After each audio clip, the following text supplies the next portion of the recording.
কুমিল্লার ১৪ গ্রামে বীর মুক্তিযোদ্ধা আব্দুল হাই কানুকে প্রকাশ্যে জনসম্মুখে জুতার মালা পরিয়ে লাঞ্ছিত করার ঘটনায় তীব্র নিন্দা ও বিচারের দাবি জানিয়েছেন বাংলাদেশ সরকারের প্রথম প্রধানমন্ত্রী তাজউদ্দিন আহমেদের ছেলে এবং সাবেক স্বরাষ্ট্র প্রতিমন্ত্রী তানজিম আহমেদ সোহেল তাজ। মঙ্গলবার ফেসবুকে নিজের ভেরিফাইড আইডিতে এক পোস্টে তিনি এই দাবি জানান।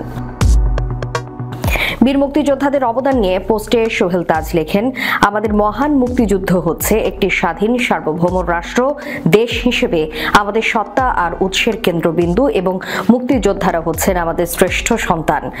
বিচার চেয়ে তিনি বলেন, এই নেক্কারজনক ঘটনার তীব্র নিন্দা জানাচ্ছি এবং এ ঘটনার সঙ্গে জড়িতদের আইনের আওতায় এনে বিচারের দাবি জানাচ্ছি।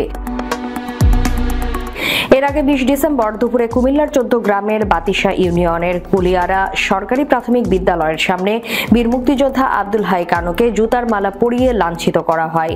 পরে রাতে এ ঘটনার ভিডিও ফেসবুকে ছড়িয়ে পড়ে। এতে সারা দেশে মুক্তিযোদ্ধা এবং সচেতন মহল ক্ষোভ প্রকাশ করেন এবং অভিযুক্তদের শাস্তি দাবি করেন।